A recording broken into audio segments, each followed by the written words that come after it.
عبداللہ بیٹا جمائی لے رہا ہے۔ مصعب اور عبداللہ، میں آپ کو آج ایک ایسی بات بتاتا ہوں، اللہ کے نبی صلی اللہ علیہ وسلم نے فرمایا کہ انسان کے اوپر شیطان ہنستا ہے اور پھر انسان کے منہ میں داخل ہو جاتا ہے۔ بابا جی مصعب؟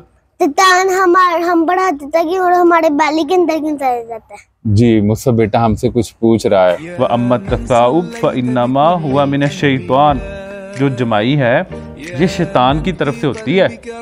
فَإِذَا قَالَهَا ضَحِكَ مِنْهُ الشَّيْطَانُ، اللہ کے نبی صلی اللہ علیہ وسلم فرماتے ہیں جب آپ جمائی لیتے ہوئے ہا کرتے ہو نا ایسے تو شیطان ہنستا ہے۔ بابا پھر ہم اگر کبھی جمائی روکی نہیں جاتی تو پھر کیا کرنا ہوتا ہے؟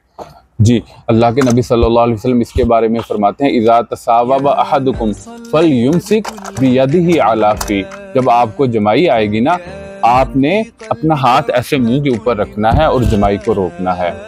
فإن الشیطان یدخل، اگر آپ ایسے نہیں کرو گے نا تو پھر شیطان ہمارے منہ میں داخل ہو جاتا ہے، اور ایک حدیث میں اللہ کے نبی صلی اللہ علیہ وسلم فرماتے ہیں کہ وہ منہ کے ذریعے سے بیلی تک چلا جاتا ہے، داخل ہو جاتا ہے اور پھر انسان کے اوپر ہنستا رہتا ہے۔ تو اس لیے جب بھی ہمیں جمائی آئے گی سب سے پہلے آپ نے مصعب اور عبداللہ آپ نے کوشش کرنی ہے اس کو روکو، اگر پھر بھی وہ نہیں رک پا رہی تو آپ نے ایسے منہ کے اوپر ہاتھ رکھنا ہے جب بھی جمائی آئے گی۔